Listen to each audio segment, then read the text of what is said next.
Tripura Pradesh BJP spokesperson Navyantu Bhattacharya on Saturday lashed out at the Congress, accusing the party of making derogatory remarks against not just the Prime Minister but also his late mother. Speaking to reporters at the state BJP office, Bhattacharya questioned the motive behind such comments, particularly those made in Bihar.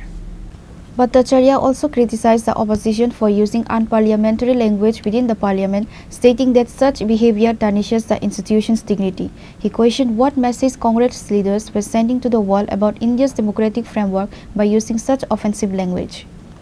The constitution grants freedom of expression, but it is not absolute, Bhattacharya said, while also alleging that the Congress was spreading lies about the election commission. He urged for decorum and respect in political discourse. Congress যে ধরনের বক্তব্য রাখছে,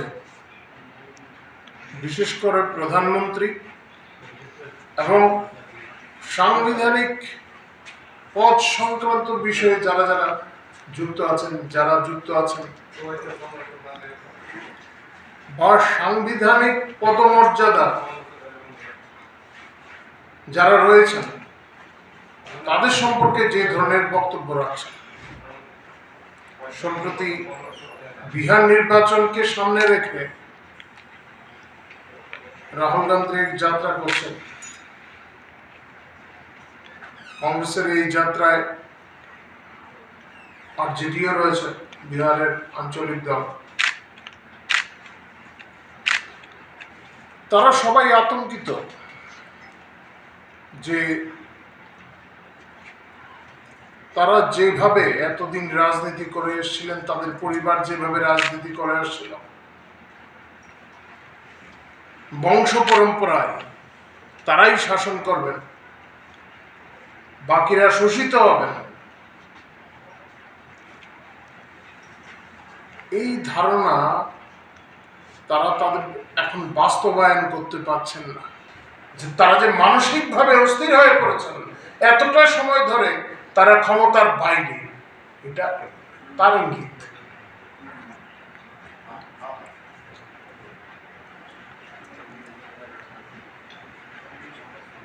এটা ভারতীয় সংস্কৃতিতে আমরা চিন্তাও করতে পারি না।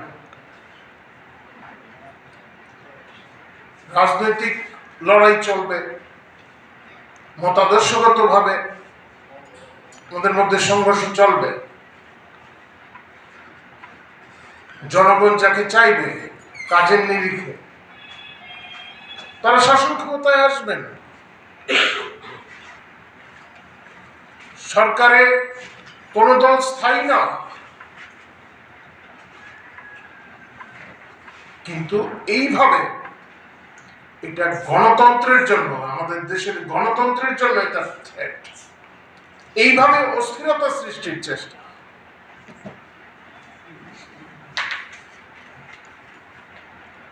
সংসদের ভেতরে এই ধরনের শব্দ ব্যবহার হয়েছে, অসংসদীয় শব্দ, এবং আপনারা দেখেছেন অধ্যক্ষ বারংবার এই কথাগুলি বলেছেন। সংসদের মর্যাদা হানিকর শব্দ এই নেতাদের কাছ থেকে এসেছে।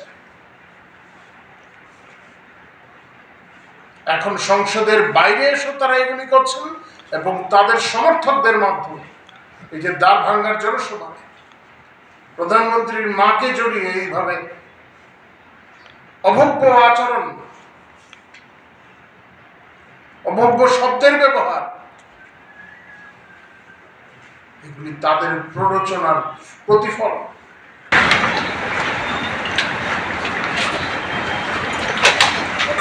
Reported by Amit from Agartala, Chinikhara.